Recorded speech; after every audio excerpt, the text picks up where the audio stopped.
Here from Spanish Mark, he says, Bunsey, it's nice to hear you on the radio again as I've been away on honeymoon. Just don't tell the missus. Boom, boom. Any news that this Primetime channel will be doing a 24/7 for Froch? We'll be talking to Carl Froch in a moment. Primetime is the new channel that's going to be looking after Carl Froch. Now, I don't think there'll be a 24/7 Spanish Mark, but I think they've signed me up for the night. I'm not sure. It's going to be ratified tomorrow. And another one here, very nearly here.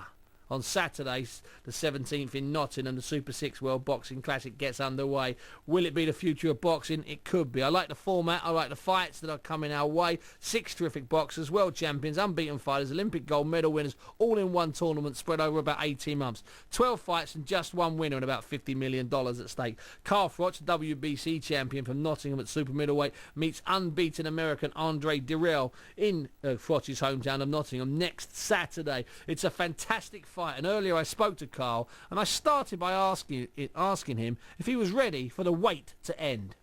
Yeah, I'm very excited about it, Steve. Really looking forward to getting the ball rolling on this tournament on the 17th in my hometown. For a start, I mean, that to me, that's a bonus, especially after coming out of the Lions Den in Connecticut with Jermaine Taylor. Yeah. The privilege. Now, the thing has been interesting. It's only announced last week that it's not going to be on ITV or Sky or BBC. Clearly, it's not going to be on Satanta. It's going to be on Primetime, a new channel. What's the story there? I mean, I don't usually plug things like this, but because it's new, I think I've got to... What's the story there, Carl? Well, it's a Sky platform. It's, as you said, it's Primetime television. I think it's channel 480 on the Sky platform. So it's almost they've came in at the end, at the death, and saved the day because ITV are pulling out of boxing. BBC aren't really interested in boxing anymore, and you know, for them to come on board now, it's a big deal, and I'm really excited about it, and I'm looking forward to the British fans being able to view me on this start of this tournament. Dirrell's coming in. He's coming to your hometown in the middle of the night. He's an unbeaten American, and one or two of the Americans are starting to get behind him. Have you been watching much of him, Carl? I've seen little bits and bobs of him. I've got a DVD. I've only brought myself to watch a couple of rounds. I'm not, as you know, I'm not a big studier of opponents. Every fighter's got a different style depending on who's in front of him. They obviously react to what's coming at them. So I have a look at which way he stands and what his money shot is and how quick his hands are and that. And you know, I've seen a few things that I'm impressed with, and I've seen a few flaws. So I've seen what I need to see to do what I need to do on the night. I think Robert McCracken described him as a right annoying pain in the jacksie. I'll use jacksie instead of the other term, and I think that's a fair description for the first few rounds, don't you?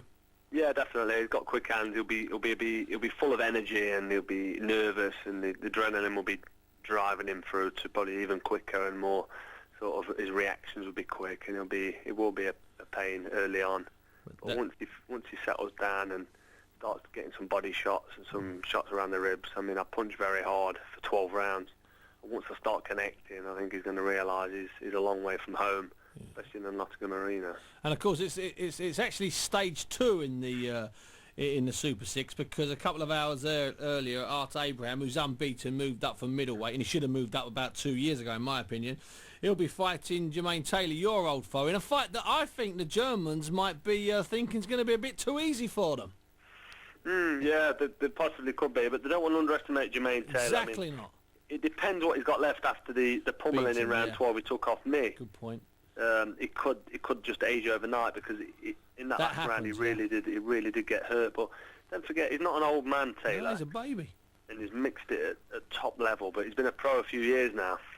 And it's just what desire he's got left. But Taylor can outbox Abraham with his slick skills. He really can. But it's just whether he can pull it together in Germany on that night after what he's got. I mean, it's an interesting fight. It's a great fight, and that's also part of Primetime's broadcast as well. I know that, so it's a sort of double hit. Now, the one that I'm looking forward to yours, but then there's a good one also in Denmark a few weeks later where Mikkel Kessler, who I know you felt, you connected with a little bit when you were on the promotional tour, against the unbeaten 2004 Olympic medalist Andre Ward, just to top up the 3 first fights. Now that's a fantastic fight, isn't it? That's a brilliant fight. I just want to stand you corrected on where it is because it's in America. Oh, is it in America? I thought it was. It's not. Is it really, Carl? I thought it was in Copenhagen. Yeah, I don't know how they've got Kessler to travel over to America. That's crazy. He's over there, and it's going to be on the 21st of November. So yeah, it's another one that I'm going to be intrigued and looking forward to because that's a big fight. Well, listen, Carl, thanks for your time tonight. Just tell me this. You've got, 8 or 9 days to go now. You've done everything you need to do, haven't you? It's just a case of ticking over, isn't it? Exactly that. I'm just sharpening up now, and I've got my final spar tomorrow. I've been sparring this week. I've had a really good week sparring. I've been doing some damage actually in sparring, but I feel sharp and strong, and it's all coming together. I need 10 weeks in the gym now at this stage of my career, and I'm into week 11 or 12 now. I think I've had 10 with Rob and 2 on my own. So it's all coming together for me now. I'm on the weight. You know yourself, I do the weight easy enough. Of course, yeah. 12 stone, 12 stone 1, 12 2 maximum, 170 pound. And I'm feeling strong, fit, sharp. It's all coming together. My last spar tomorrow, and then I'm just going to ease right down on the way up to the fight. Yeah. It's a privilege for a fighter really to be able to eat and do what he likes in that final 7 days. Exactly, because that's when it's important. If you're killing yourself and training right up to the weigh-in and doing weight, it just mentally and physically drains you. And if you're getting in there dehydrated or jaded, dangerous. Especially if you're travelling as well, you just run out of steam. Dirrell's coming over, so let's hope he's done it right, or he'll be in trouble after round 5, 6. I know what it's like to travel, but I give myself 3 or 4 weeks when I went to America. Listen, let's hope he comes in and starts shooting his mouth, drums out a bit of publicity. That's what we like. Let me ask you this, just finally, Carl. Next week, that final week, does that go fast for you, or is it a slow week? It's quite quick early on, but then it drags from Wednesday. I mean, Thursday, Friday, Saturday is a bit of a drag because you don't do any training. You do a little bit of press, but it does drag a little bit, especially after the weigh-in and then all day waiting for the fight. Sure. Nerves are there, the heart's beating, you're thinking about it, you're tentative, you're a little bit worried. It's all good. The mind's working overtime, but that's why I'm in the game. I love it. I love the whole excitement about it. Thanks very much indeed to Carl Froch for joining us a little bit earlier on. Now, I spoke to him a little bit earlier on. Now, on